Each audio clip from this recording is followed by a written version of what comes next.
안녕하세요. 이제 우리 한 학기가 마무리돼 가고 있습니다. 이제 몇 주 안 남았는데 우리 끝까지 최선을 다해서 달려가시는 여러분들이 다 되시기를 바랍니다.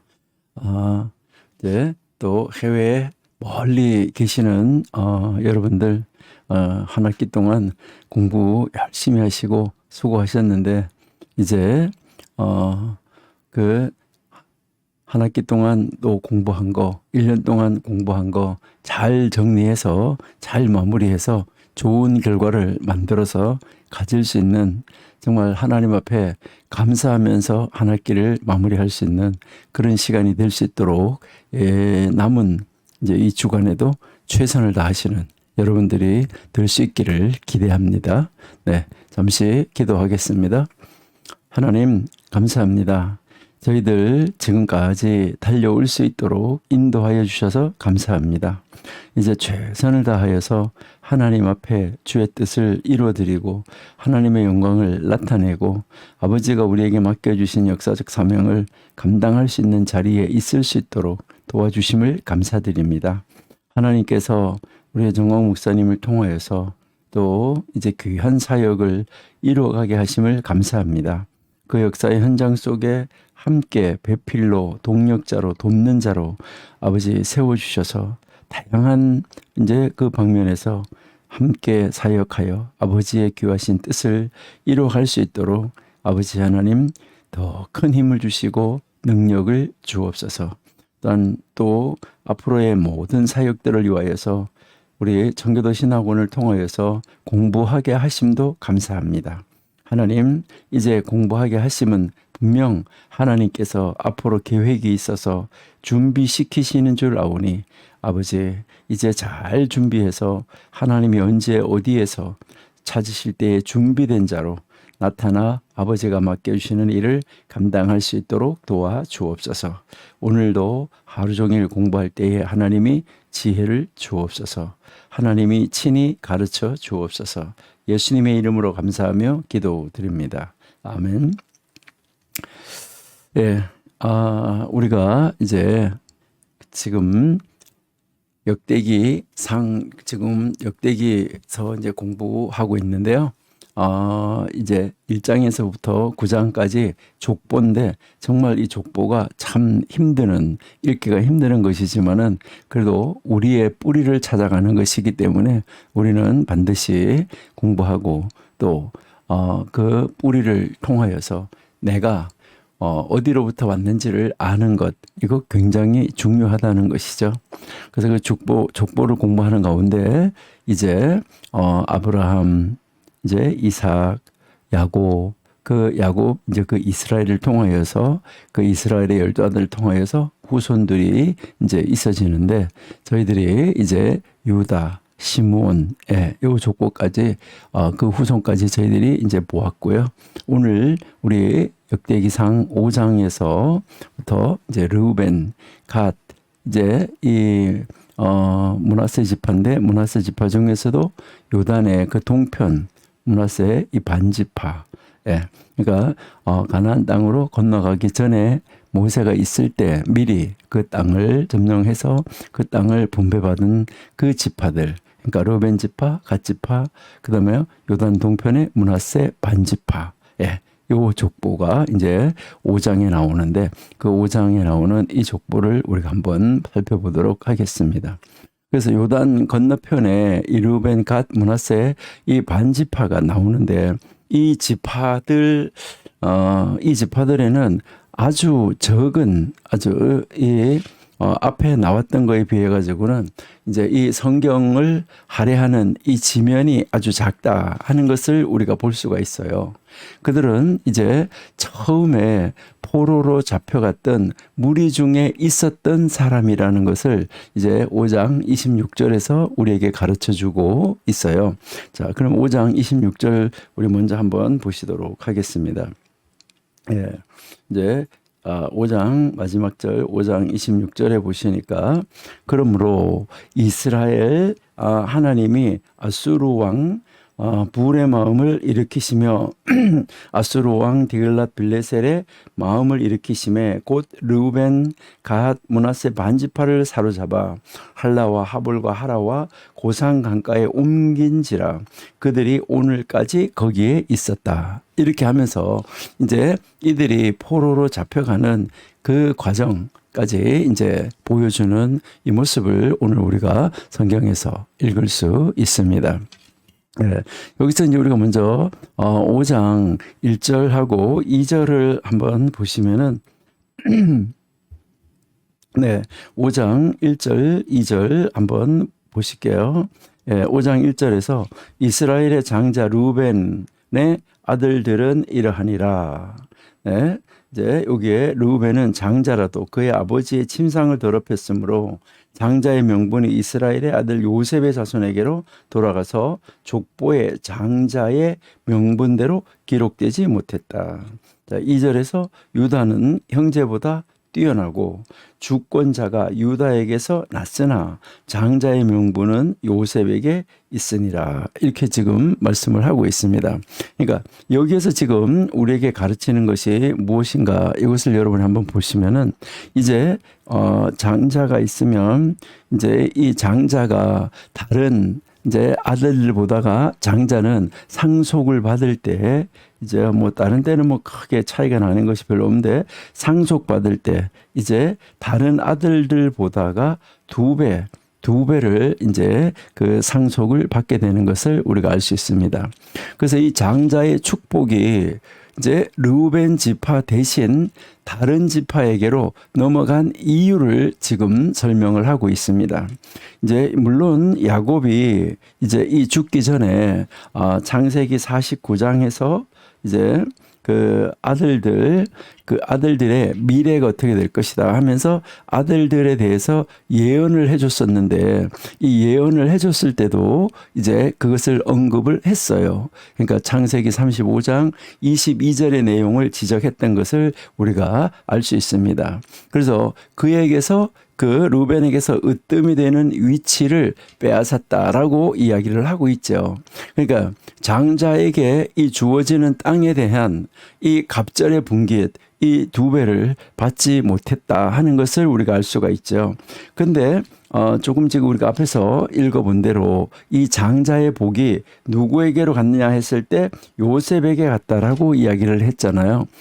사실상 이제 이 요셉은 이제 이 요셉 지파라는 지파는 없지요.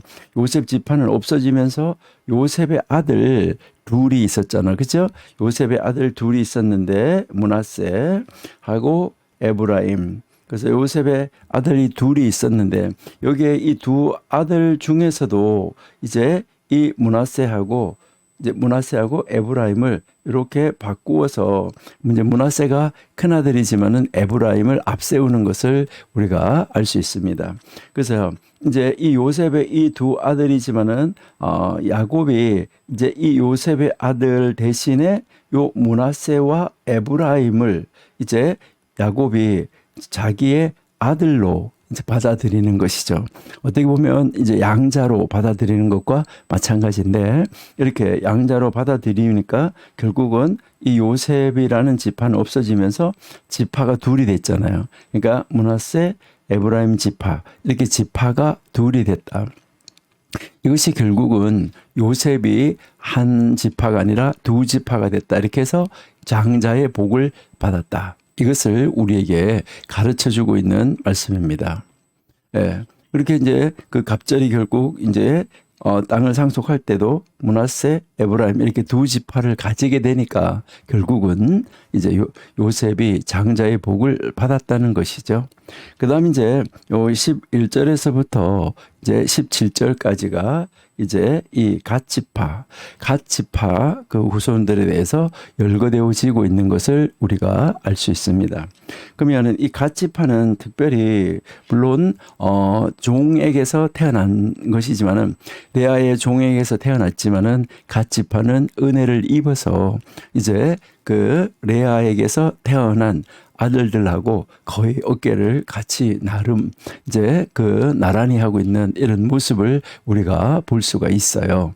그렇게 해서 이제 여러분들에게 성막에서 진을 칠 때 보면 여기에 동쪽의 세 지파, 그다음에 이제 이 남쪽의 세 지파 이렇게 진을 칠 때 여기 이 동쪽과 이 남쪽이 이제 원래 여섯이 누구의 자손이었으냐면 이제 여기가 레아가 야곱에게 낳아준 아들들이 진을 치는 것이었었는데 이제 여기 중에서 이 레아가 야곱에게 낳아준 아들이 6명인데 그 6명 중에서 이 레위 지파가 이제 제사장 지파로 빠지는 바람에 그 지파의 이름을 가지지 않잖아요. 그래서 레위 지파가 빠지는 바람에 5이 되잖아요. 그래서 그 5이 되는데 그 하나로 채워져 들어온 지파가 누구냐면 갓이었었다. 그래서 갓은 은혜를 받은 이런 지파였었다는 것을 우리가 알 수 있습니다. 그래서 이제 11절에서 17절까지가 갓 지파가 나오고 그다음에 이제 23절, 24절에서 이제 므낫세 만 지파가 나오는 것을 우리가 알 수 있어요. 그러니까요, 이 5장의 나머지 이제 그 구절들은 이 지파들의 그 운명을 간략하게 지금 설명해 주고 있습니다. 그들은 연합해서 이제 그 하갈 사람과 싸워서 이겼다. 이제 이렇게 나오고 있잖아요. 그렇죠? 우리 한번 보실까요? 10절을 한번 볼게요. 자, 10절. 예, 사울 왕 때 그들이 하갈 사람과 더불어 싸워 손으로 쳐 죽이고 길르앗 동쪽 온 땅에서 장막에 거주하였더라. 이렇게 돼 있고요. 그다음에 19절을 한번 볼게요. 19절에 그들이 하갈 사람과 여두루, 라미스, 노답과 싸우는 중에라고 하면서 여기에 이제 이 하갈 사람이라고 나오는데 이제 이 하갈 사람하고 싸워서 이겼다 이제 이렇게 이야기를 하는데 이 하갈 사람은 누구냐 했을 때 여러분들이 뭐 잘 아시고 계시죠? 예, 이 하갈 사람은 바로 하갈이 낳은 이스마엘, 그러니까 이제 이스마엘의 후손이다라고 이제 생각을 하시면 됩니다. 그러니까 이스마엘 사람과 싸워서 이겼다 이런 말이에요. 그래서 그들은 이제 이 군사적으로는 숫자가 얼마 안 됐었죠. 그죠? 44,700, 이제 44,760명, 44,000, 이제 이 760명의 적은 군대를 가지고 엄청나게 많은 이 적군을 물리친 것을 성경에 기록하고 있습니다. 그래서 그들은 하나님을 의뢰했다라고 기록하고 있어요. 그러니까 이제 하나님을 이게 굉장히 중요한 거죠. 그러니까 하나님을 의뢰하는 것이 아주 중요한데 그래서 이제 승리를 누가 준 거냐면 그들이 하나님을 의뢰하니까 하나님께서 그들에게 승리를 베풀어 주고 그리고 이 승리를 통해서 아주 풍부한 전리품, 이 승리를 통해서 아주 이 풍부한 전리품을 허락해 주는 놀라운 모습을 우리가 이제 볼 수 있어요. 그래서 그들은 언제나 이 주변에 우상을 섬기는 이 열방들이 항상 이스라엘 백성들을 이렇게 위협하고 압박하고 있었잖아요. 그런데 특별히 요단 동편에 있는 사람들은 좀 더 했겠죠. 그러니까 그 주변에서 우상을 섬기는 그 나라들에게 이제 노략을 당하고 있었기 때문에 그리고 그들에게 언제나 딱 노출되어 있었기 때문에 하나님이 그들 앞에서 멸하신 그 땅의 백성들의 신들을 간음하듯이 섬기기도 했었다. 그래서 그들은 이 이스마엘 사람들을 구원하지 못한 그 신들에게 돌이키고 그 능력을 힘입어 가지고 그들이 이 적을 물리친 유일하신 이 참 하나님을 버려요. 이게 얼마나 안타까운가. 그래서 결국 하나님은 그들을 아수르 왕의 손에 넘기고 이제 이 요단 동편에 있는 이 지파들이 먼저 포로로 잡혀가게 되는 이런 안타까운 모습을 우리들이 읽을 수가 있습니다. 예, 그러면 우리 25절도 한번 읽어볼게요. 아까 26절 읽었는데 자 25절 보시니까 그들이 그들의 조상들이 하나님께 범죄하여 하나님이 그들 앞에서 멸하신 그 땅 백성의 신들을 간음하듯 섬겼다.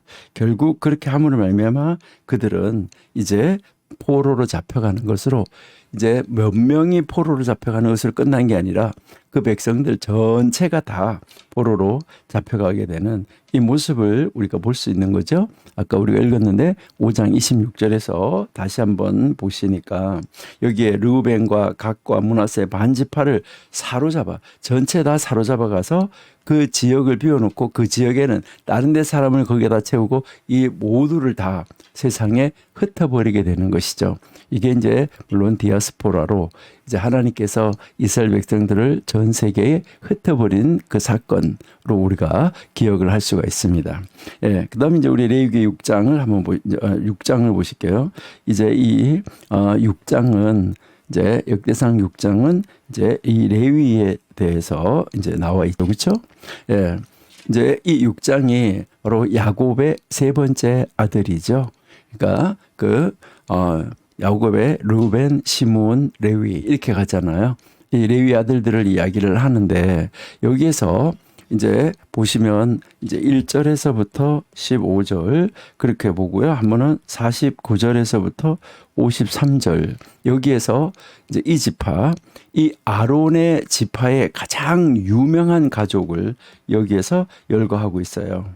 그러니까요. 이제 이 아론의 그 후손들 이제 이 아론의 이 후손들 가운데서 이제 아주 유명한 사람, 그러니까 가장 유명한 그런 이 인물들, 그 인물을 쭉 열거하고 있다. 이렇게 여러분들이 이제 생각하시면서 읽으시면 될 거예요. 그러니까 대제사장직이 아론과 그의 아들들에게 그러니까 이제 주어지게 되는 거죠. 뭐 이제 아론이 죽으면 그 아들들이 대제사장을 맡게 되니까 이제 이 제사장 가운데서 아론의 이제 그 대제사장 중에서 아론이 이제 또 대제사장이 죽으면 그 제사장 가운데서 대제사장이 나와야지만 됐었죠. 그래서 이제 여기서 이제 보면 이제 이 포로로 잡혀가기까지 정확한 이 계보를 밝혀주는 것이 굉장히 중요하다 하는 것을 우리에게 보여주고 있죠. 예, 그래서 27절에 누가 나오냐면 27절에 여기에 엘가나가 나오지요. 그리고요 엘가나의 아들이 바로 누군가요? 사무엘이 나오지요. 그러니까 많은 사람들이 이제 이 사무엘을 이제 여러분들이 우리가 지난번 사무엘 공부했는데 이 사무엘서에서 에브라임 사람 엘가나 이렇게 이야기를 하니까 이제 에브라임 사람 엘가나 우리 사무엘상 한번 보실게요.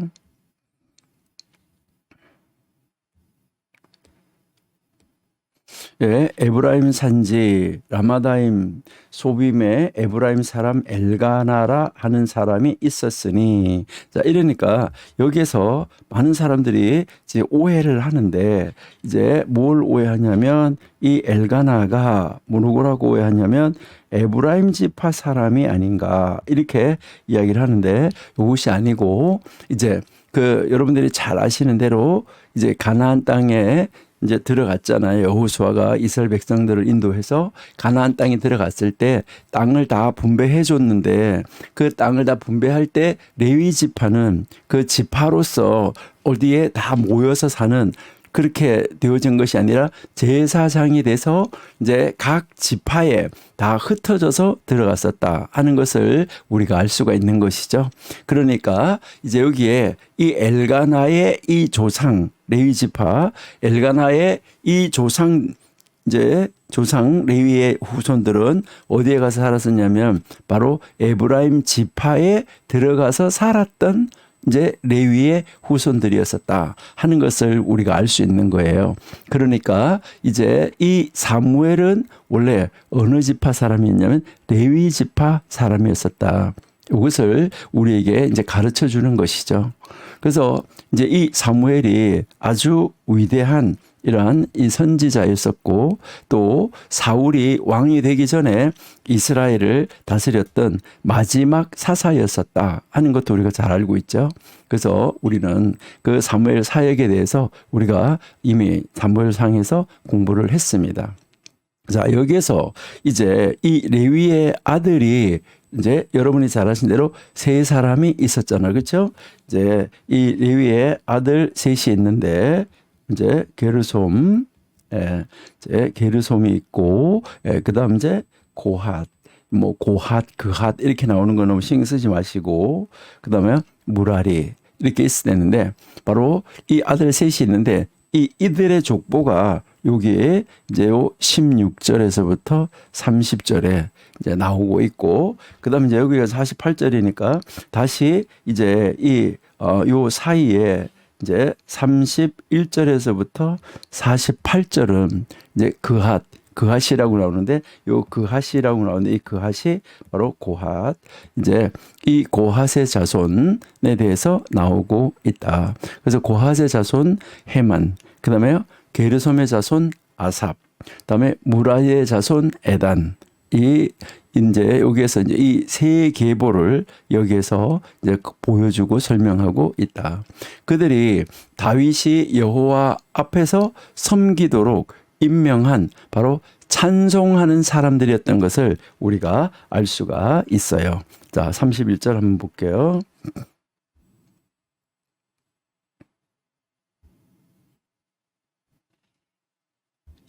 예, 여기에 언약궤가 평안을 얻었을 때에 다윗이 여호와의 성전에서 찬송하는 직분을 맡긴 자들은 아래와 같았더라. 솔로몬이 예루살렘에서 여호와의 성전을 세울 때까지 그들이 회막 앞에서 찬송하는 일을 행하되 그 계열대로 직무를 행하였더라.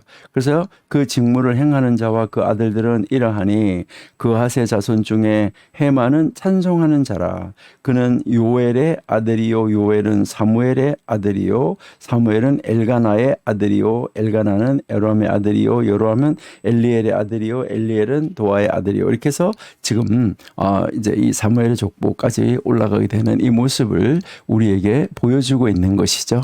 예, 여기서 이제 보니까 이제 이 헤만이 여기에 나오는데, 이 헤만이 누굴까 우리가 한번 생각해 보면, 이제 시편 88편을 여러분 한번 보시면,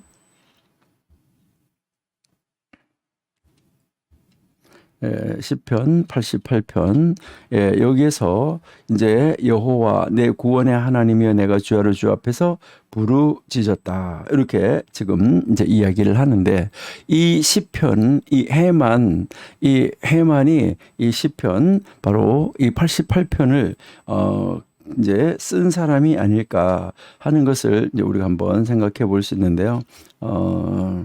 이제 그 시편 88편을 헤만이 썼다, 이렇게 우리가 한번 볼 수 있어요.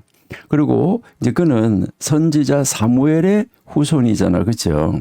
그리고 이제 시편 50편, 이제 시편 50편, 그다음에 73편에서 83편까지, 여기까지가 바로 이제 이 시편들이 누구의 이름을 가지고 있냐면 아삽의 이름을 지니고 있어요.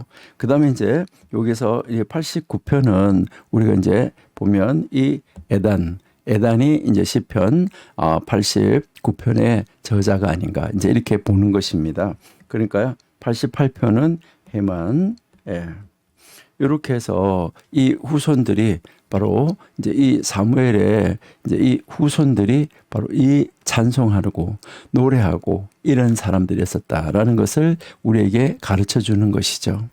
그리고 이제 여기 53절이었었는데 이제 마지막에 이제 이 54절에서부터 끝 81절까지, 이제 54절에서 이 81절까지 이 나머지는 이 다른 지파들이 이제 그 다른 12지파, 이 12지파가 레위인들에게 각각 나누어준 그 성읍하고 이 밭들, 그들을 쫙 기록해 주고 있어요.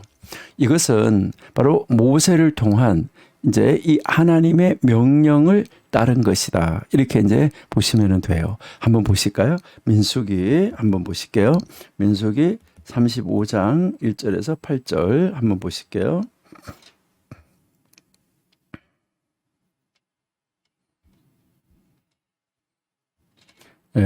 여기에 여호와께서 여리고 맞은편 요단강가 모압 평지에서 모세에게 말씀하여 이르시되 이스라엘 자손에게 명령하여 그들이 받은 기업에서 레위인에게 거주할 성읍들을 주게 하고 너희는 또 그 성읍들을 두르고 있는 초장, 이 밭을 이야기하는 거예요.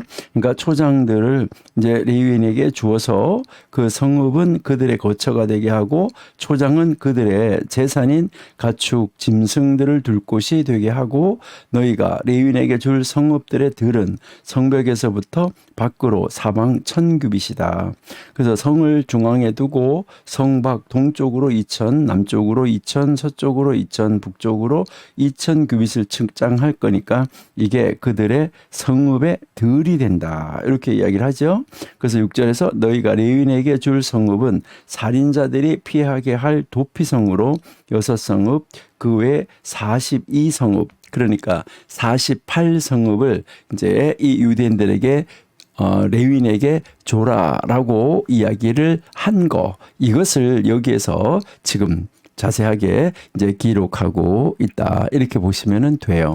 근데 이것이 여러분들 우리가 지난번에 공부했는데 여호수아서 21장에 보면 이 명령이 여호수아가 감독하는 아래 이제 이것이 그대로 시행되어진 것을 우리가 볼 수 있습니다. 그러니까 하나님의 말씀은 정말 1.1획도 오류가 없다 하는 것을 우리에게 가르쳐 주고 있죠. 그러니까 정말 하나님의 말씀은 우리가 놀라운 말씀이라는 것을 우리 알 수 있습니다. 자, 그러면 이제 우리 7장으로 가볼게요. 자, 7장.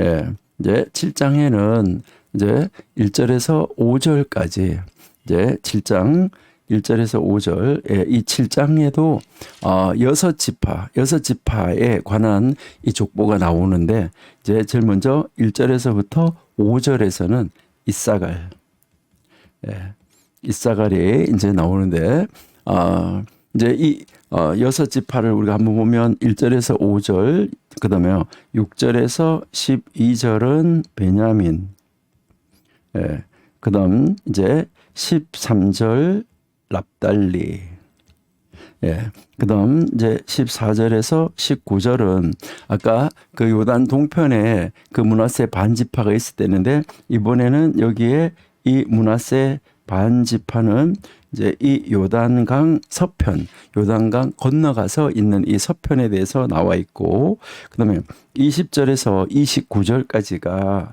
이제 이 요셉의 아들 중에서 둘째 아들이지만 첫째 자리를 차지하는 이 에브라임, 그 다음 이제 30절에서 이 40절이 아셀, 이렇게 기록되어 있는 것을 볼 수가 있어요. 그러니까 여기에 이제 우리가 이렇게 보시니까 이제 셋, 그래서 6지파에 관한 기록을 7장에서 하고 있다. 이렇게 보시면 되겠죠. 그래서 이 계보들은 다 이제 유다나 레위의 계보처럼 이제 이 아주 완전하게 아주 세세하게 세밀하게 나오지는 않았어요. 그러니까 이제 우리가 성경에서 보면 유다 지파의 이 족보는 자세하게 나오는 이유가 유다의 혈통을 통하여서 왕이 나오고 그다음에 그 왕의 후손으로 메시아가 오기 때문에 이제 이 유다 이 계보는 거의 완전에 가깝다. 이제 이렇게 여러분이 보시면 되고 그다음 이제 이 제사장 지파에 이 속하는 레위 지파의 이 계보도 아주 완전에 가까울 정도로 아주 자세하게 나오고 있다. 이제 이렇게 나오는데 이 나머지 지파들은 그렇게 자세하게 나와 있지는 않다. 이렇게 여러분들이 보시고 이해하시면 되겠어요. 자, 그래서 1절에서 5절은 이사갈이고 6절에서 12절은 이제 베냐민이잖아요. 그러니까 이 베냐민은 이제 그 베냐민이 한때 그 베냐민 지파는 한때 어리석은 행동 때문에 이 수가 이제 600명으로 줄어들었어요. 그래서 그 힘과 수요가 나중에 이제 회복된 것을 우리가 알 수가 있는데 이 베냐민 자손은 나중에 8장에 가서 이제 이 역대상 8장에 가서 다시 나와요. 근데 여기 7장은 베냐민 백성에 대한 관계, 이 관계가 강조되고 그 이제 8장에서는 베냐민의 이 사울하고 그다음에 이 예루살렘에 대한 관계 이것이 이제 강조되어져서 나와요. 어쨌든 이 베냐민 지파에서 이스라엘의 첫 번째 왕이 나왔기 때문이겠죠. 예. 그 다음 이제 우리가 요 13절은 납달리라고 이야기했잖아요. 이 납달리의 네 아들은 빌하의 자손으로 이제 불리는데 이것은 빌하가 납달리의 어머니이기 때문에 이 네 아들의 이제 바로 다 뭐라고 나오냐면 빌하의 후손이라고 이렇게 나오는데 이 네 아들의 이 후손은 다 생략돼서 안 나오는 모습을 우리가 볼 수가 있고요. 그 다음 이제 14절에서 19절까지 여기에서는 이제 그 동편 있고 서편 므낫세 이제 지파는 둘로 이제 나누어지게 됐었잖아요. 그러니까요, 요단 동편에 길르앗 바산에 거하는 므낫세의 이 후손은 아까 5장 22절에서 5장 23절, 24절에 나왔잖아요.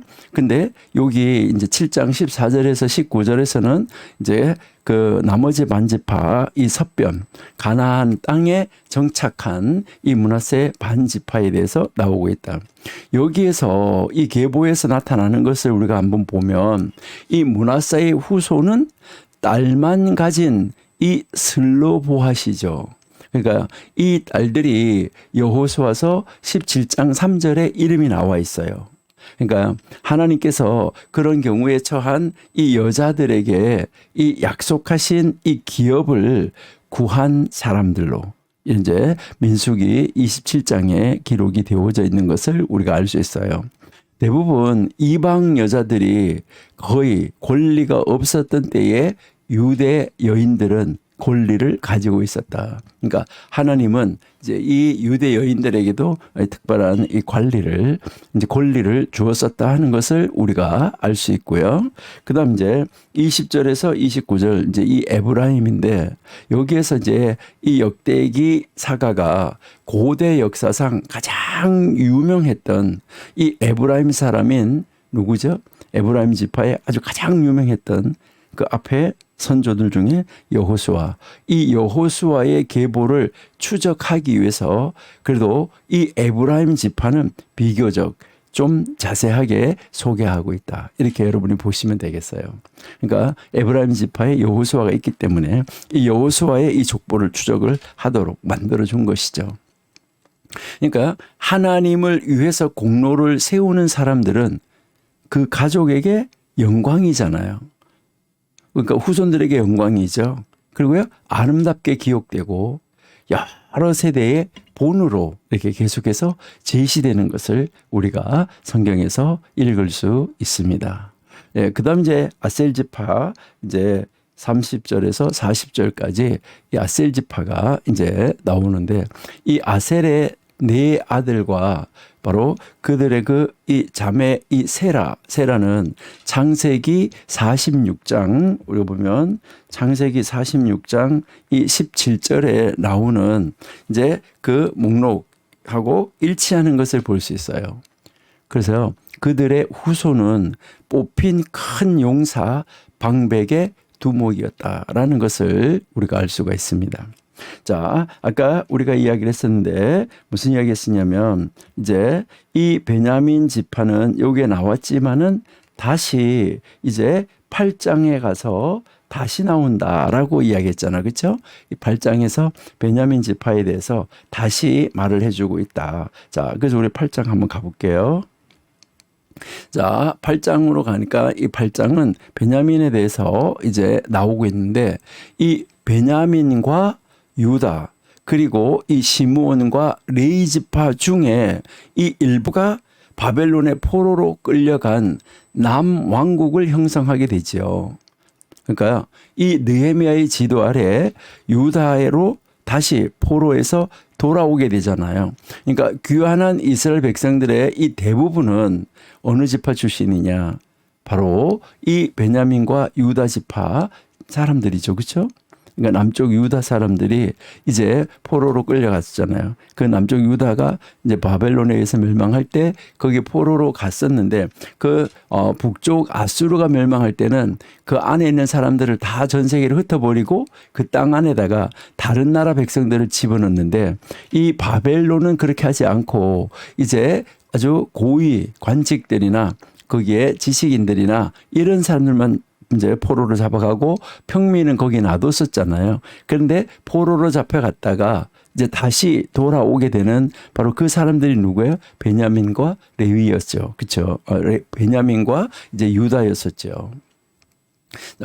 그러니까 결국은 포로에서 돌아와서 다시 이스라엘 땅에 이제 그 족보를 가지고 이스라엘 땅을 차지하게 된 사람들, 그 귀환한 사람들 대부분은 다 유다와 이제 그 베냐민 지파 사람이고 또 시므온과 레위 지파였을 것이다라고 우리가 알 수 있어요. 왜 그러냐면 시므온은 언제나 유다 가운데 있었기 때문이다 하는 것을 알 수가 있어요.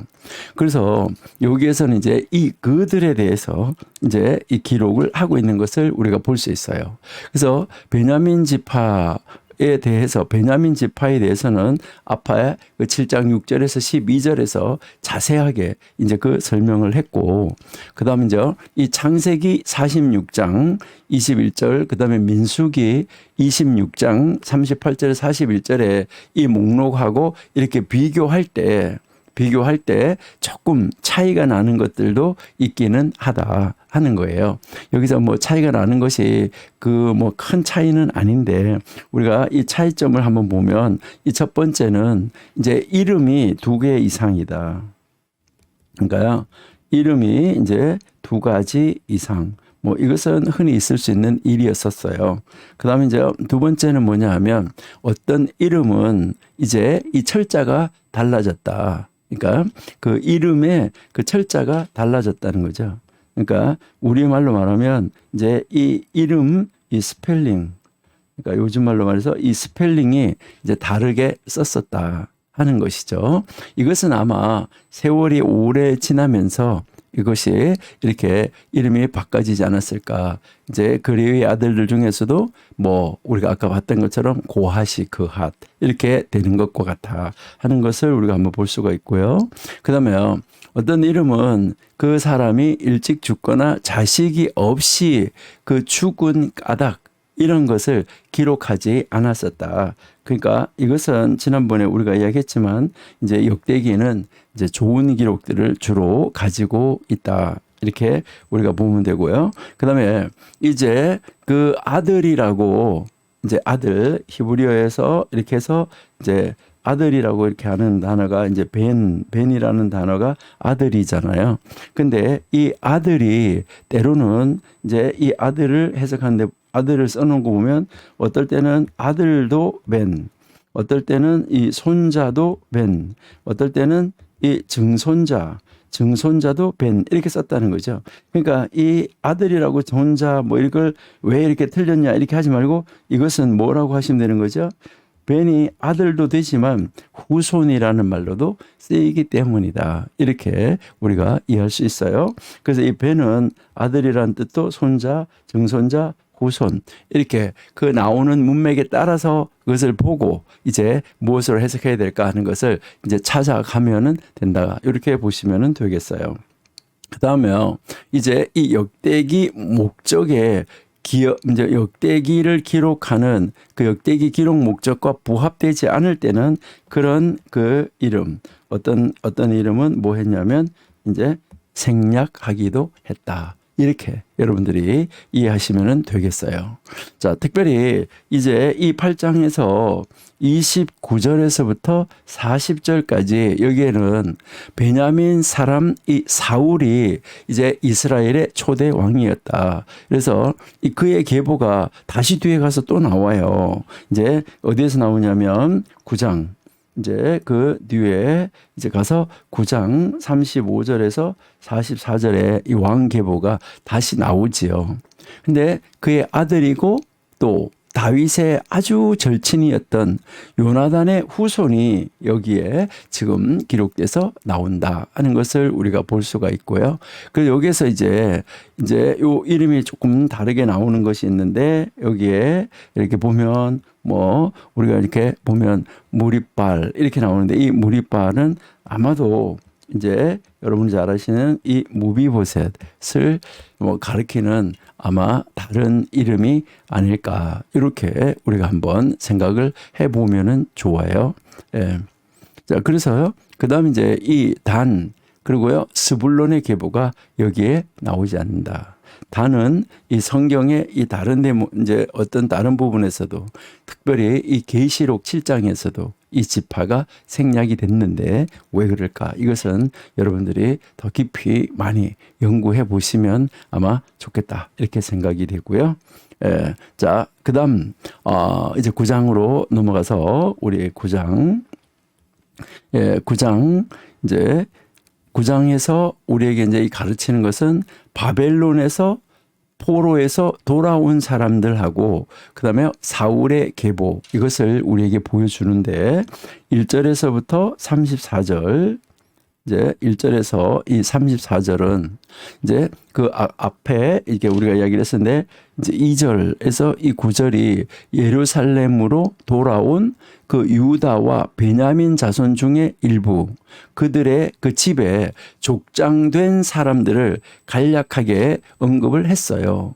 그리고 이 10절에서 이 13절은 제사장들을 언급을 해요. 그리고 14절에서 34절은 이 귀환한 다른 레위인들과 바로 그 레위인들의 그 의무가 무엇인가 이것을 이제 가르쳐 주고 있어요.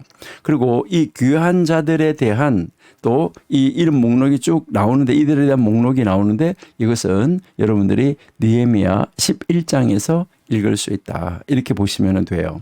자, 그러니까 여기에서 우리가 다시 한번 이제 1절에서 이 34절까지가 바벨론에서 돌아온 그 사람들인데 여기에 이제 2절에서 이 9절은 2절에서 9절은 이제 여기에 바로 돌아온 유다 지파 그다음에 베냐민 지파, 베냐민 자손 요 일부가 이제 나오고 있고 그다음에 이제 요게 이제 10절에서는 여기에 이제 이 족장된 사람들 요게 나오고 있다.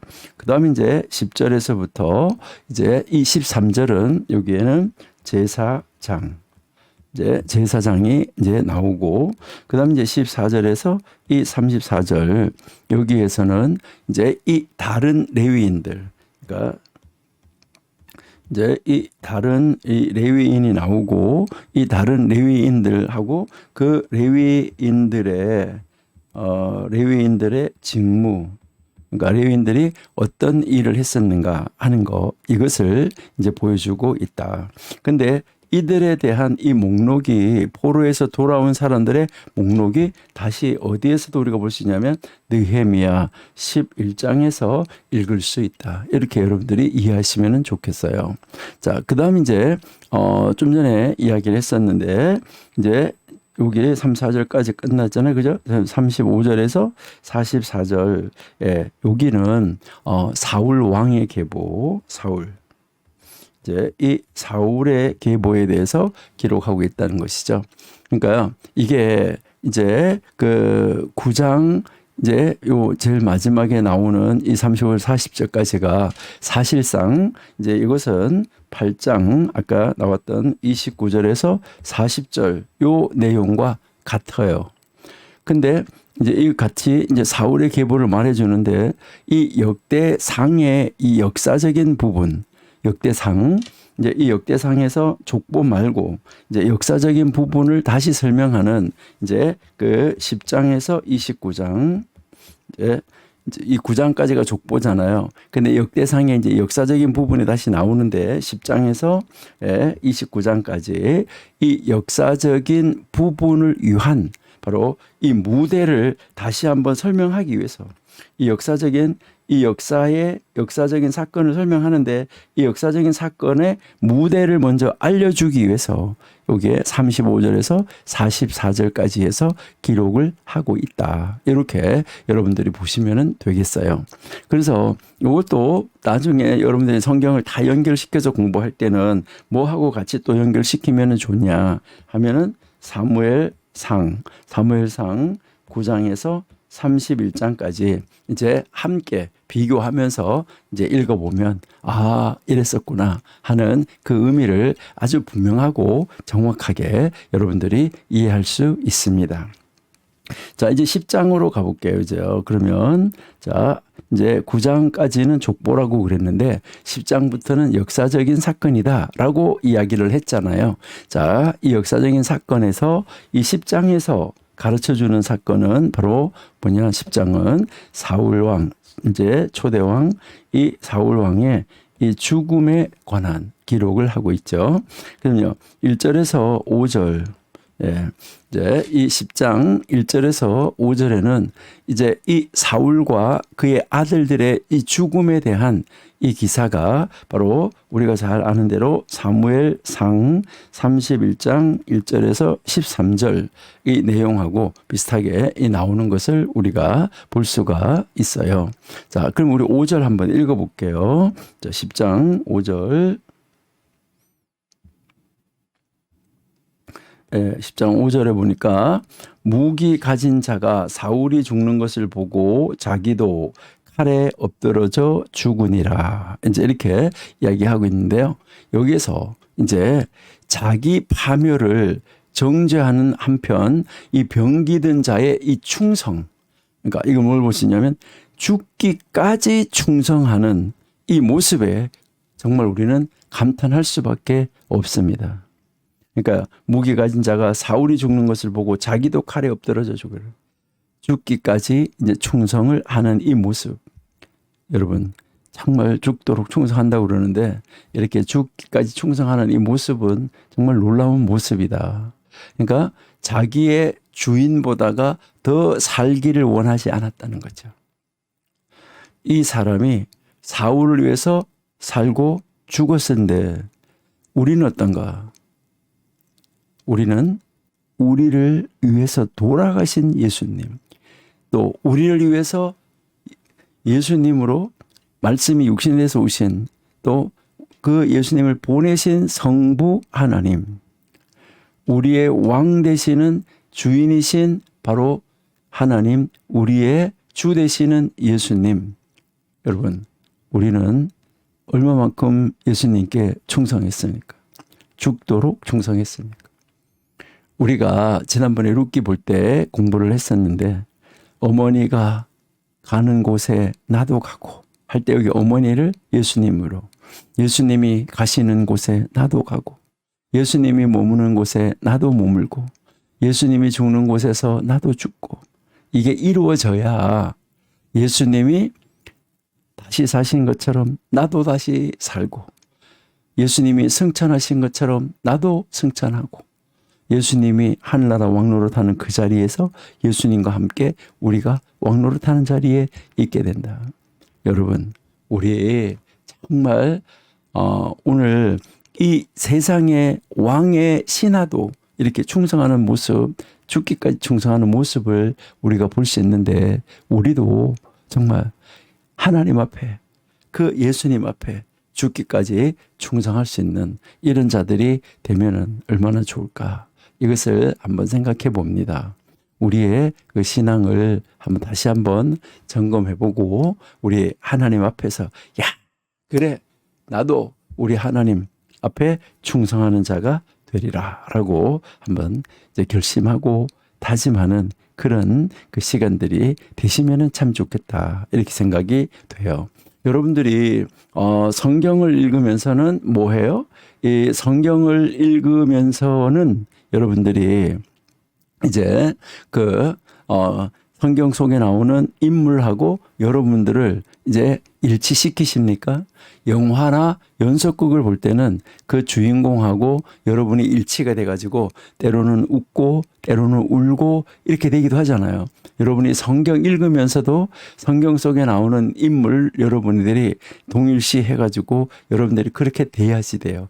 그러면서 야 그래 나도 이렇게 하는 그러한 그 우리들의 그 신앙을 다짐하고 점검하는 그런 자리로 나갈 수 있는 우리들이 되어야 된다 하는 것이죠. 자, 이제 6절에서 10절 보실게요. 자, 10장 6절에서 이제 20절에는 이 사울의 죽음하고 관련해서 여러 가지 이제 우리가 뭐 주목해야 할 점을 우리에게 가르쳐 주는데 여러 가지 우리가 주목할 점이 있는데 한번 볼게요. 자, 6절. 이와 같이 사울과 그의 세 아들과 그의 그 온 집안이 함께 죽었다. 그러니까 온 집안이 함께 죽었다. 한 자리에서 함께 죽었다. 이것은 사울과 함께 싸운 자들, 그러니까 사울과 함께 전쟁터에 나갔던 사람들, 이 사람들만 가리키는 거예요. 그러니까 우리 한번 공부했었는데 한번 볼게요. 사무엘상. 그러니까 전쟁터에 나갔던 사람만 한꺼번에 죽은 거지 집에 있었던 사람들이 다 한꺼번에 같이 죽었다 이것은 아니에요. 자, 우리 이제 사무엘상 31장 6절에 보시니까 사울과 그의 세 아들 그리고 무기 든 자 그의 모든 사람이 다 그날에 죽었더라. 근데 오늘 우리가 이제 그 읽었던 이 10장 6절 말씀에 사울과 그의 세 아들과 그 온 집안이 함께 죽었다. 거기에 참석했던 전쟁에 참여했던 그 사람들이 다 죽은 것이지 사울의 집안 사람이 다 죽은 것은 아니었었다. 이것을 우리가 이해하시면 되고요. 그래서 이 사울에게는 블레셋에게 죽임을 당하지 않은 이런 아들들이 있었다 하는 것을 우리가 알 수 있어요. 자, 우리 한번 볼게요. 사울이 죽은 것은 여호와께 범죄하였기 때문이라 그가 여호와의 말씀을 지키지 아니하고 또 신접한 자에게 가르치기를 청하고 또 여호와께 묻지 아니하였으므로 여호와께서 그를 죽이시고 그의 나라를 이새의 아들 다윗에게 넘겨주었다. 이제 이렇게 이야기하는 것이죠. 그러니까 이제 블레셋한테 죽임을 당하지 않은 다른 아들들이 있었다는 것을 우리가 볼 수가 있는데 또 이것을 우리 한번 찾아가 볼게요. 그러면요. 자, 사무엘 하 2장 8절 한번 볼게요. 자, 사울의 군사령관 넬의 아들 아브넬이 이미 사울의 아들 이스보셋을 데리고 마하나임으로 건너가 길르앗과 아술과 이스라엘과 에브라임과 베냐민과 온 이스라엘의 왕으로 삼았더라. 이것을 이제 기록을 하고 있잖아, 그렇죠? 예. 그다음 이제 우리가 사무엘하 21장에서도 한번 보시면. 이제 다윗 시대에 해를 거듭하여 3년 기근 다윗이 옆에 간구하며 여기에서 사울과 피를 흘린 그의 집으로 말미암음이니 그가 기브온 사람을 죽였음이라 하시니라. 여기에 이제 기브온 사람들이 그 원수를 갚아달라고 이렇게 이야기를 하는데 그 기브온 사람들을 불러다가 물으니까 다윗이 그들에게 물었잖아요. 너희를 위하여 어떻게 하랴 하니까 여호와의 기업을 위하여 복을 빌겠느냐 하니까 기브온 사람들이 사울과 그의 집 우리 사이에 이 문제는 은금에 있지 않고 이스라엘 사람들 가운데서 사람을 죽이는 문제도 우리에게 있지 않다. 그런데 왕이 이르되 너희가 말하는 대로 시행하라고 하는데 그들이 왕께 아뢰되 우리를 학살하였고 우리를 멸하여 우리 영토 내에 머물지 못하게 하려고 모해한 사람 그 사람 자손 7사람을 우리에게 내달라 이렇게 하니까 이때 여기에 이제 이 다윗과 사울 요나단 사이에서 서로 여호와를 두고 맹세한 것이었기 때문에 왕이 사울 손자 요나단의 아들 무비보셋은 아끼고 왕이 이에 다른 아들들을 내주는 이 장면이 나오잖아. 그렇죠? 예. 그러니까 이제 이 사울에게는 그 블레셋과 전쟁에서 이제 사울과 세 아들이 죽을 때 그 다 죽지 않고 남아있는 아들들이 있었다는 거. 이것을 우리에게 가르쳐 주지요. 그런데 그들도 끝내는 맨 마지막에 가서는 이 무비보셋을 이제 다윗이 자기 침상에다가 두고 자기의 밥 먹는 상에 테이블에 두고 있었고 자기와 함께 밥을 먹었었고 그 아들 손자는 놔두고 사울의 손자는 놔두고 나머지 아들들 7을 내줬던 것을 우리가 볼 수 있죠. 그래서 그들이 끝내는 그들의 그 아버지에게 임한 그 저주 운명을 피할 수는 없었던 것을 우리가 성경에서 읽을 수 있습니다. 자, 그 다음 이제 이 10장 11절에서 12절, 여기에서 이제 우리가 보면 사울하고 그의 아들들의 이 소식을 들은 길르앗 야베스의 이 용사들은 밤을 새워서 그들의 시체를 블레셋에게서 가져다가 장사를 지내고 7일 동안 금식했다라고 이야기하고 있어요. 사울이 암몬 사람 나하스에게서 그들의 그 성을 건져준 사건이 이제 사무엘상 11장에 나오죠. 이 용사들은 그때 그 배려를 잊지 않고 있었다. 은혜를 잊지 않고 있었다는 것을 우리에게 가르쳐 주는 것이죠. 그 다음 이제 13절에서부터 14절 여기서는 이제 이 사울이 죽은 두 가지 이유를 설명하죠. 두 가지 이유를 설명하는데 하나님의 말씀을 지키지 않았다는 것. 그 다음에 신접한 자에게 가서 이제 어떻게 되는가 어떻게 해야 되는가 하는 일을 물었다는 거. 이게 지금 이제 이 사울이 죽은 아주 가장 큰 이유로 지금 등장을 하고 있습니다. 그러니까 하나님의 말씀을 지키지 않았던 것이 여러분 잘 아신 대로 사무엘상 13장 15장에 이제 기록이 되어져 있고 그다음 이제 이 신접한 여인을 찾아갔던 거 이게 사무엘상 28장에 기록되어 있는 것을 알 수 있습니다. 이 사울에 대한 이 간략한 설명은 하나님이 바로 그 하나님의 백성 이스라엘을 다스리도록 택하신 다윗의 그 이야기를 이제 펼치기 위해서 지금 이 사울을 정리했다라고 볼 수가 있죠. 자, 그러니까 이제 10장부터 29장까지 역사가 펼쳐진다고 그랬는데 자, 그러면 이 10장에서 이제 이 사울이 죽은 사건을 설명하는 것은 누구를 앞으로 무대에 등장시키기 위함이냐면은 다윗을 등장시키기 위함이라는 거예요. 자, 그러니까 결국 11장에서부터 29장까지 10장에서 29장까지가 역사를 기록한다라고 이야기했는데 결국 11장에서 29장까지는 누구의 이야기가 역사적으로 등장하느냐 하는 것이죠. 여기에서 이제 이 11장에서 29장까지는 다윗이 등장하는 거죠. 그러니까 여기에 다윗의 통치가 이어서 나오는 것은 아주 자연스럽게 연결되어진다는 것을 우리가 알 수 있습니다. 그래서요, 이제 여기에 이제 보면 참 흥미롭고 재미있죠. 자, 11장에서 12장은 다윗의 군대가 나오잖아요. 이 다윗의 군대가 나오는데 특별히 이제 이 11장에서는 이제 이 다윗의 아주 큰 용사들, 이제 이 다윗의 이 용사들이 나오잖아요.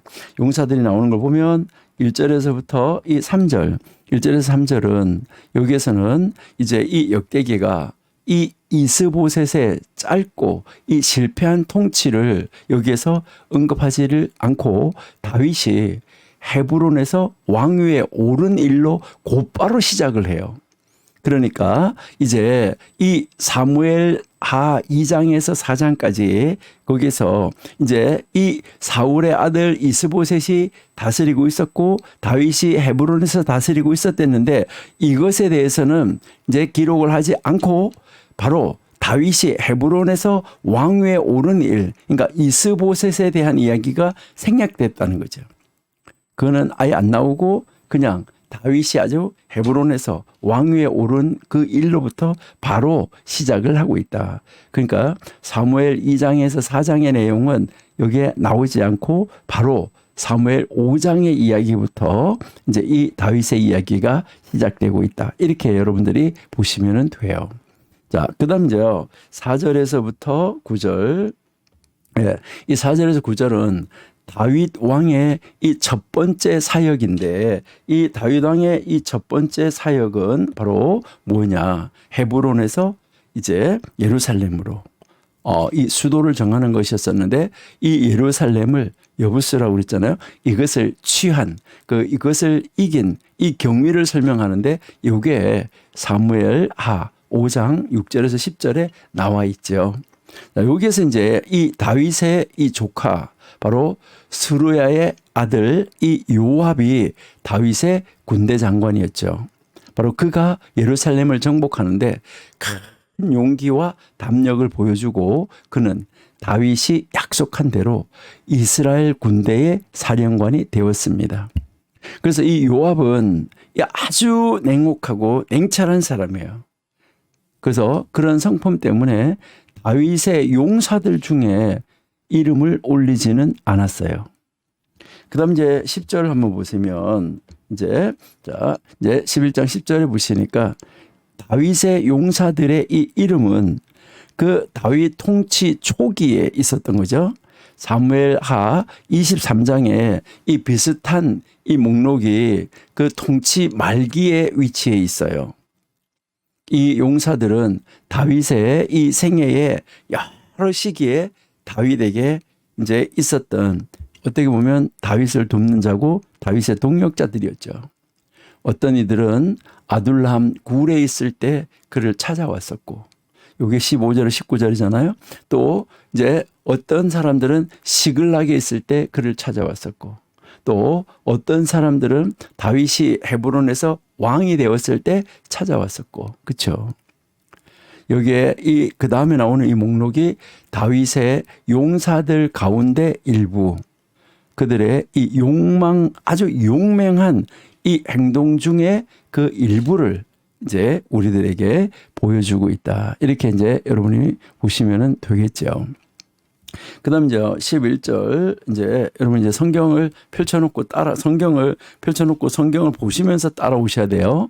여기 보면 야쇼부암이 나오는데, 이는 창 하나를 가지고 300명을 쳐 죽였다. 이렇게 이야기하죠. 하나님이 그에게 이스라엘 대적에 대한 초자연적인 이런 승리를 가져다 준 거예요.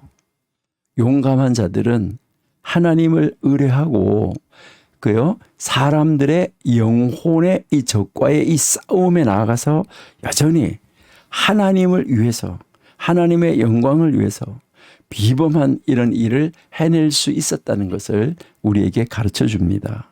그러니까 하나님을 의뢰하는 거, 이게 이제 모든 일에서 가장 중요한 것이다. 이것을 가르쳐 주죠. 그 다음에 이제 12절에서 14절에는 도도의 아들 엘르아살에 대해서 나오잖아요.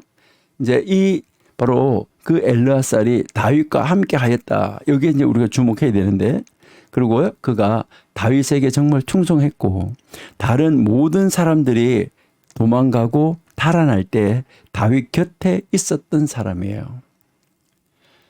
그가 무엇을 위해서 생명을 무릅쓰는가? 보리밭 때문이었고요. 재산이 아니라 원칙이 달린 문제였었어요.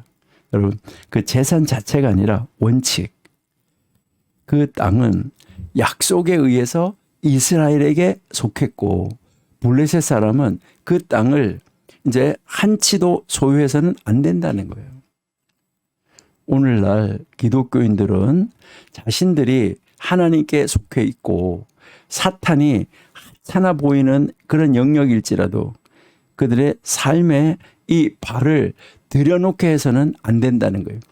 이제 이 사탄들이 이 기독교인의 삶 속에 뭐 별거 아닌데 이렇게 인정을 하면서 거기에 사탄의 보금자리를 둘 수 있는, 근거를 둘 수 있는 그런 자리를 두면은 안 된다는 거예요.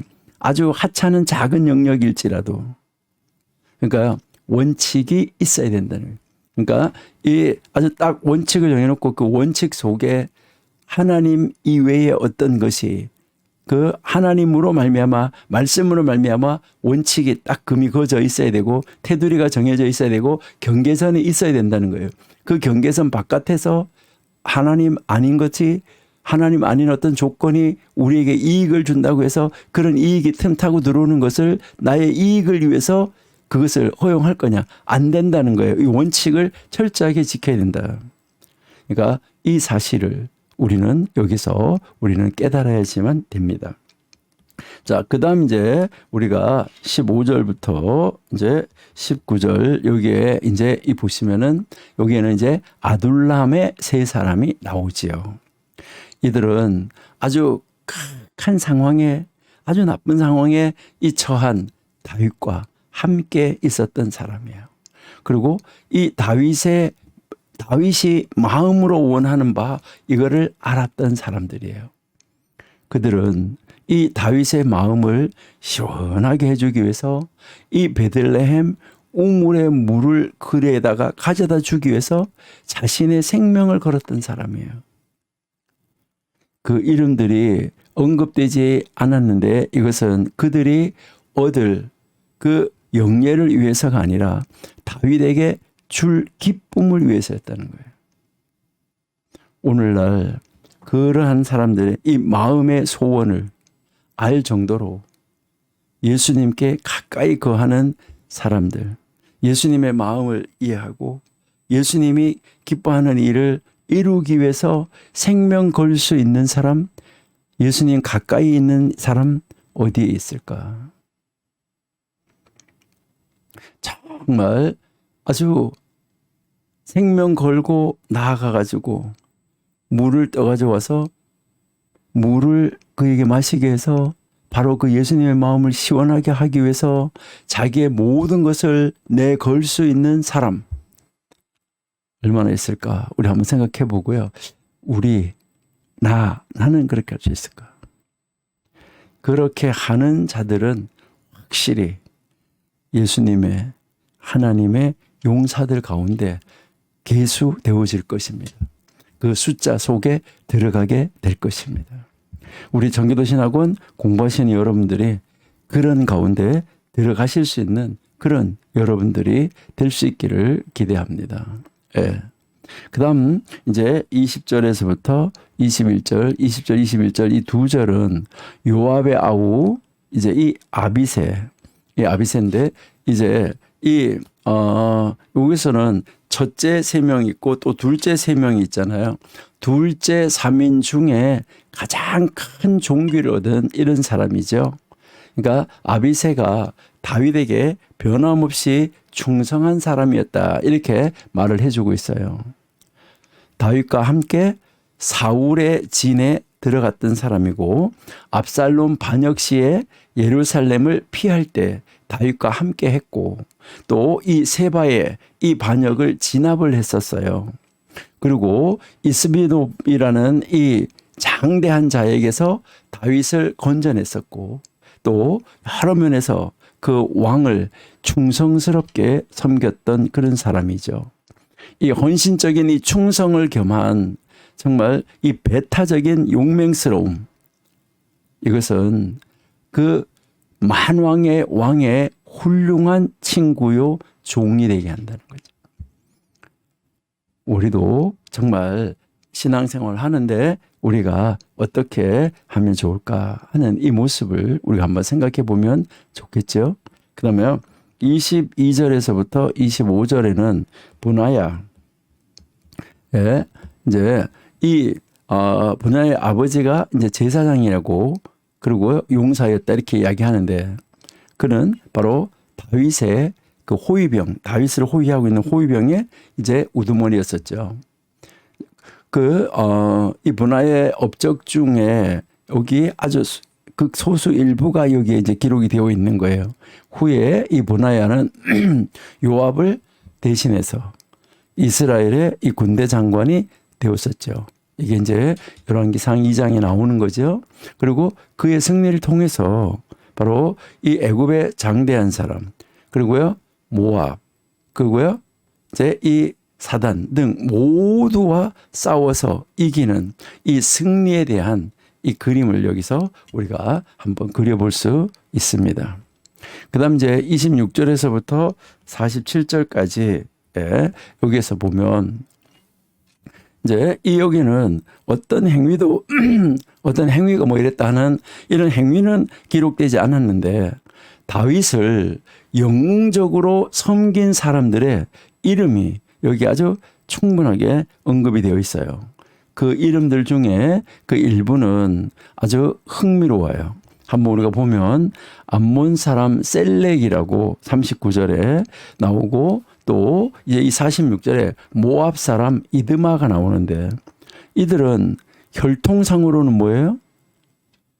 아니 이제 이들의 혈통상으로는 뭐예요? 암몬 사람이고 모압 사람이에요. 그러니까 혈통적으로 보면 이스라엘의 원수였었어요. 근데 여기에서 이 사람들은 이스라엘의 왕을 섬긴 사람으로 나와 있어요. 우리 모두는 하나님의 원수로 태어났고 하나님을 알지 못하는 이방인으로 태어났는데 하나님의 은혜로 말미암아 우리도 바로 하나님의 군대에 편입될 수 있다. 이것을 우리에게 가르쳐 주는 거죠. 여러분, 우리가 그냥 성경 읽으면서 이랬구나 하는 그런 정도로 가지 말고 우리 정말 성경 속으로 깊이 들어갈 수 있는 그런 여러분들이 되시기 바랍니다. 그리고요, 이제 이 우리아에 대해서 이제 이 기록하고 있는 것을 우리가 이제 볼 수 있는데요. 자, 그는 이제 이 우리아는 바로 이스라엘의 약속의 땅을 정복할 당시에 이 멸절된 것으로 추정될 만한 이런 족속의 한 사람이었었는데 바로 헷사람 우리아잖아요. 근데 여기서 이제 이 우리아가 다윗을 위한 용사였었죠. 다윗은 이제 이 밧세바를 아내로 취하기 위해서 우리아를 죽게 함으로 그의 충성을 받기에 합당하지 못한 이런 모습을 드러내는 이런 안타까운 이런 모습을 우리가 볼 수 있다 하는 거 정말 어떻게 보면 너무너무나 안타까운 이런 그 사실을 우리가 알 수 있다 하는 거죠. 정말 안타깝죠. 예. 우리는 이런 이 모습이 우리에게 보여주고 나타나고 있다 하는 것을 우리가 알 수 있어요. 자, 그러면 우리 11장 47절에 보시니까 엘리엘과 오벳과 무소바 사람 또 여기 아니고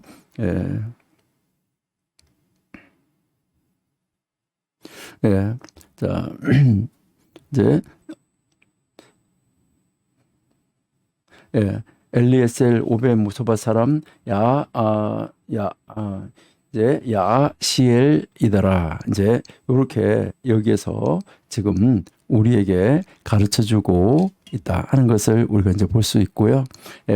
자, 그리고 이제 그다음 우리가 이제 12장으로 가보도록 하겠습니다.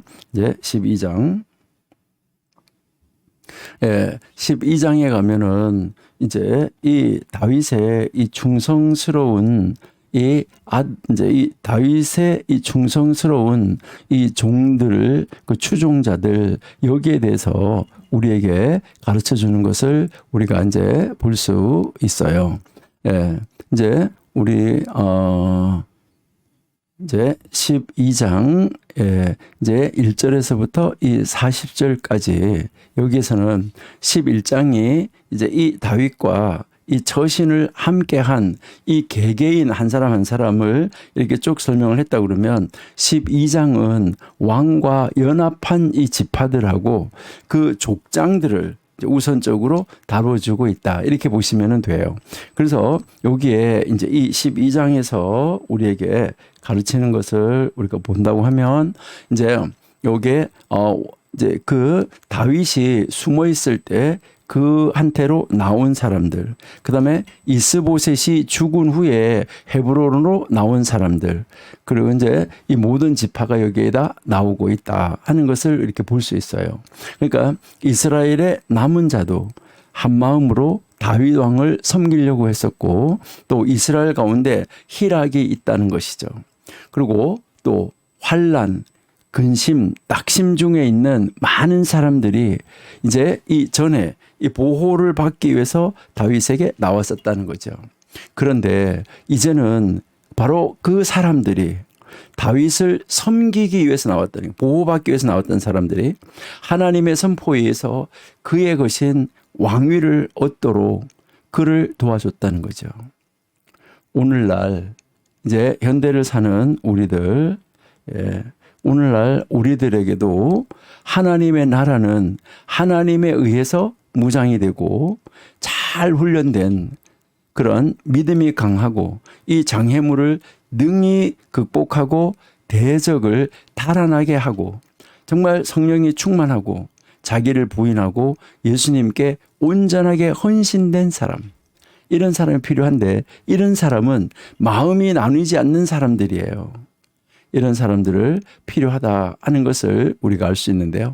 그래서 이제 결국 다윗이 이 베냐민과 유다 자손의 이 심중을 묻는 것은 아주 합당했었어요. 왜 그러냐면 전에 그들 중에 일부가 다윗을 속였기 때문이에요. 이게 사무엘상 23장에서요. 그리고 이제 이 19절에서부터 이제 우리가 22절에는 여기에 이 역사적인 사건들은 이제 우리가 이제 앞에서 공부했던 사무엘상 29장에서 이 30장에서 우리가 읽을 수 있어요. 하나님은 이제 이 다윗이 블레셋과 함께 있는 동안에 이스라엘과 싸우지 못하게 하셨어요. 하나님은 또한 이 시글락을 쳐서 그의 가족을 취해간 이 아말렉 족속에 대한 그 승리를 하나님이 다윗에게 허락해 줬어요. 이제 그 지파들의 수가 많은 수가 나왔지만은 헤브론 가까이에 있는 유다, 시므온은 적은 군대로 나왔어요.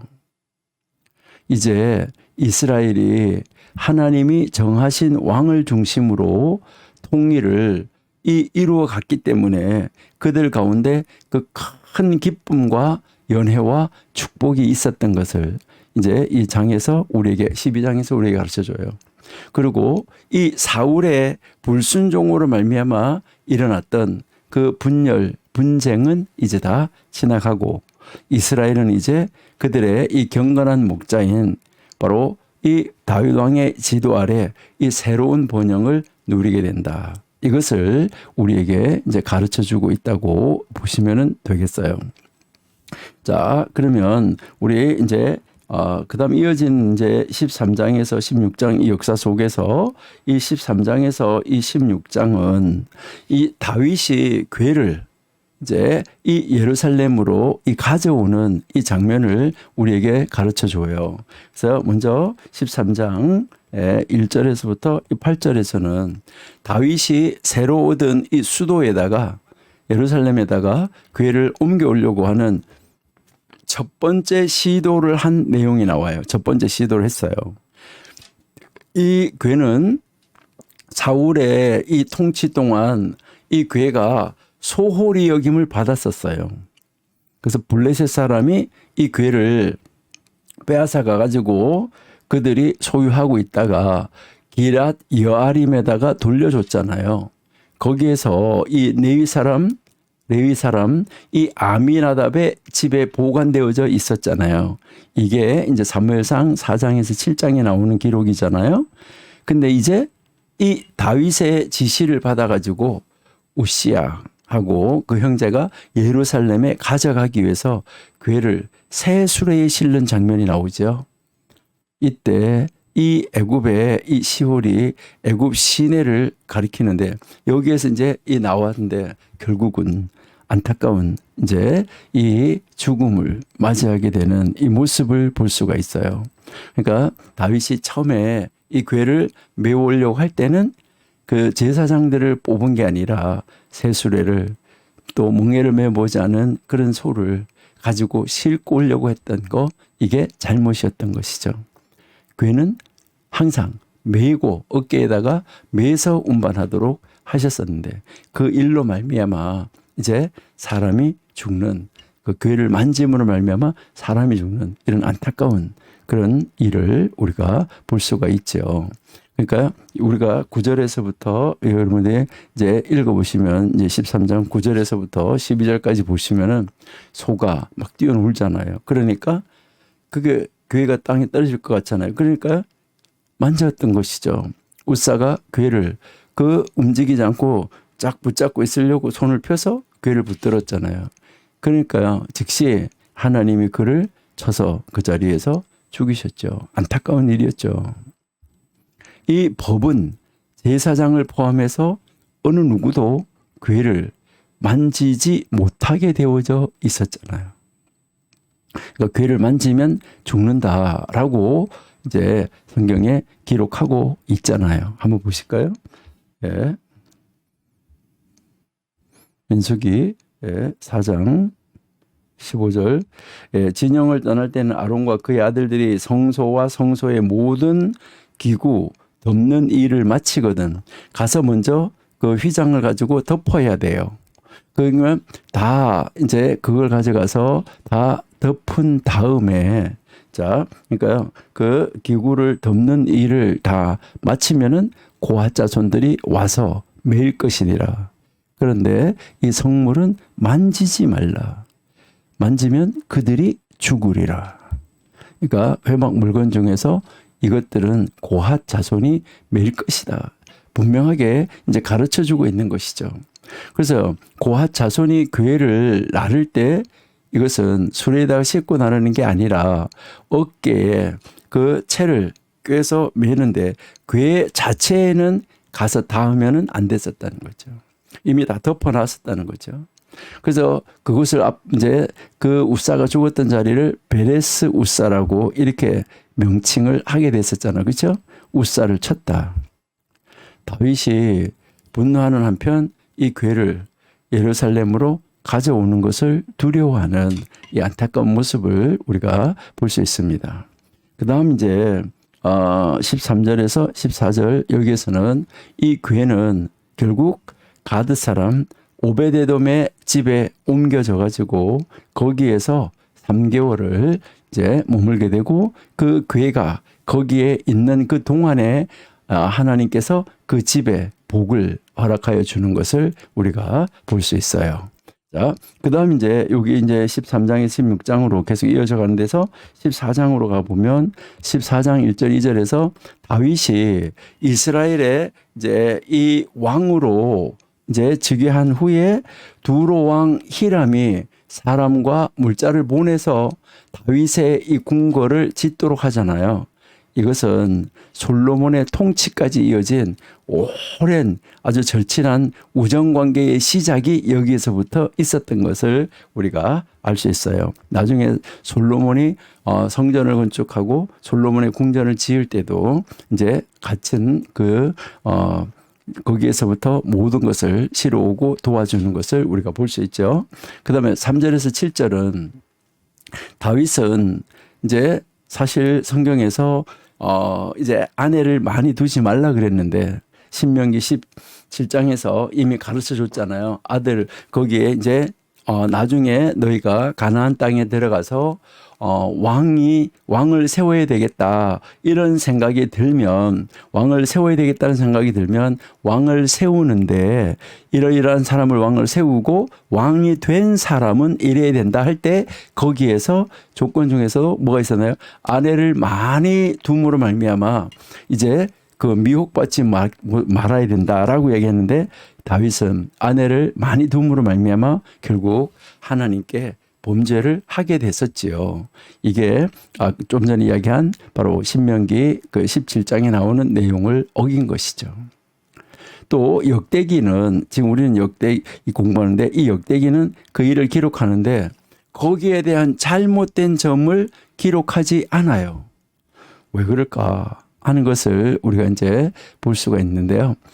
이것은 우리가 앞에서 이야기를 했었지만은 이 역대기 사가는 이제 그들의 그 신앙, 영적인 것에 중심을 뒀다라고 이야기를 했죠. 여기에 이제 이 다윗의 이 4절에 나오는 이 네 아들은 밧세바의 아들들인 것으로 우리가 볼 수 있어요. 그래서 사무엘하 11장에서 다윗이 밧세바와 간음한 일을 기록하는데, 근데 그 일에서조차 바로 하나님의 은혜가 역사했다. 그들의 결혼을 통해서 낳은 자녀들의 그 자녀들 가운데 두 사람의 이름이 바로 우리 예수님의 계보에 올라가고 있다 하는 것을 볼 수 있어요. 그러니까 이 마리아의 이 선조 나단, 요셉의 선조 솔로몬, 이것을 우리가 볼 수 있는데요.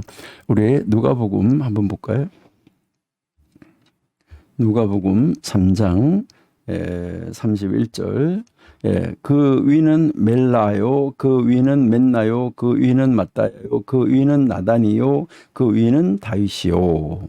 자, 그러니까 이제 이 나단이요, 그 위는 다윗이요, 이렇게 이야기를 하고 있잖아, 그렇죠? 마리아의 이 선조 나단이 여기에 나와 있고요.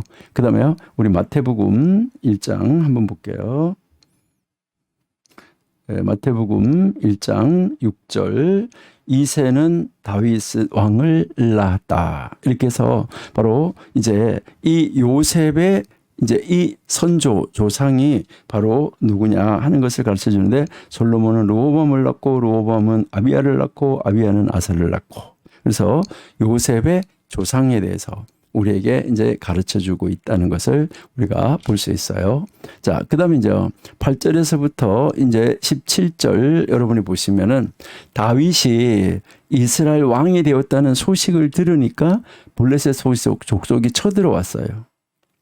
그래서 다윗은 하나님께 물어요. 그래서 큰 승리를 거두어요. 아까 그랬죠? 계속해서 영적인 일에 초점을 맞추고 있다.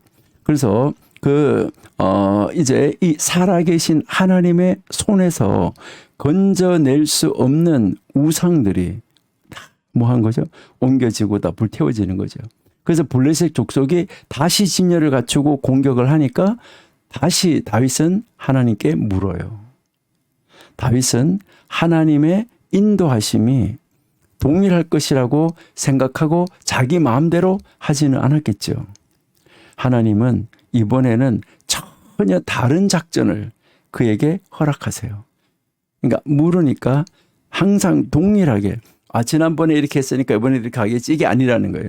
다윗은 매번 순간순간 하나님 앞에 물었었다는 거예요. 그러니까 하나님이 주시는 작전도 매번 달랐다는 거예요. 그래서 다른 작전으로 승리를 주시는 거. 이 승리로 인해서 결국 이웃 이 열방들은 두려움에 사로잡히게 되죠. 여기에서 이제 이 다윗이 하나님의 명령대로 해서 다윗의 명성이 열국에 퍼졌다. 이렇게 성경이 우리에게 가르쳐 주는 것을 우리가 이제 볼 수 있습니다. 그러니까 참 이 놀라운 이 모습을 우리에게 가르쳐 주는데요. 이제 우리가 하나님 앞에 우리가 섰을 때 우리는 어때야지 될까 하는 거, 이것을 여러분들이 한번 보셔야지 돼요. 자, 그러면 성경 잠깐 한번 보실게요. 14장 10절을 한번 보시면, 자, 이제 다윗이 하나님께 물어 이르되 내가 블레셋 사람을 치러 올라가리까 그들을 내 손에 넘기시겠나이까 하니 여호와께서 그에게 이르시되 올라가라 내가 그들을 내 손에 넘기리라. 이렇게 해서 큰 승리를 이제 거두게 되는 이 모습을 우리가 볼 수 있어요. 그러니까 자 12절에 블레셋 사람들이 그들의 우상을 그곳에 버렸으므로 다윗이 명령하여 불살랐다. 그러니까요, 하나님의 손에서 건짐을 받을 수 있는 우상들은 아무것도 없다. 이것을 이야기를 하는데, 우리 사무엘하 5장 21절도 한번 보실게요. 5장 21절. 거기서 블레셋 사람들이 그들의 우상을 버렸으므로 다윗과 그 부하들이 다 치워버렸다. 하나님 앞에서 건짐을 받을 수 있는 것 아무것도 없었다는 것이죠. 그래서 이제 다시 블레셋 족속이 다시 공격해 오는 거잖아요. 그러니까 블레셋 족속이 다시 공격해 오니까 이때도 하나님이 다윗에게 뭐 하는 거죠? 자, 14절에 다윗이 또 하나님께 묻자온대 하나님이 이르시되 마주 올라가지 말고 그들 뒤로 돌아 뽕나무 숲을 맞은편에 가서 그들을 공격하라고. 그러니까 여기서 다른 작전을 하나님이 세워주시잖아요. 그러니까 하나님의 인도하심이 다윗은 항상 동일한 방법일 거라고 생각하지 않고 이제 하나님 앞에 매번 물었었다는 것이요. 그래서 이것으로 인해서 이 승리를 거두게 되니까 이 승리를 거둔 다음에 이제 그 이웃 사람들이 다윗의 이웃에 있는 나라들이 다 뭐 하게 되는 거예요? 두려워하게 되는 거죠. 자, 16절 이에 다윗이 하나님의 명령대로 향하여 블레셋 사람의 군대를 쳐서 기본에서 게셀까지 이르렀더니 다윗의 명성이 온 세상에 퍼졌고 여호와께서 모든 이방 민족으로 다윗을 두려워하게 했다. 이것을 우리에게 가르쳐 주는 것이죠. 그러니까 하나님이 일하시고 하나님의 역사하심은 놀랍다 하는 것을 우리가 알 수 있습니다. 네, 우리 잠시 쉬었다가 우리 15장 계속 가보도록 하겠습니다. 하나님 감사합니다. 이제 우리 잠시 쉬었다가 공부하기 원하오니 이 쉬는 시간에도 큰 쉼을 주시고 정신을 맑게 만드는 귀한 쉼이 되게 해 주옵소서. 예수님의 이름으로 감사하며 기도드립니다. 아멘.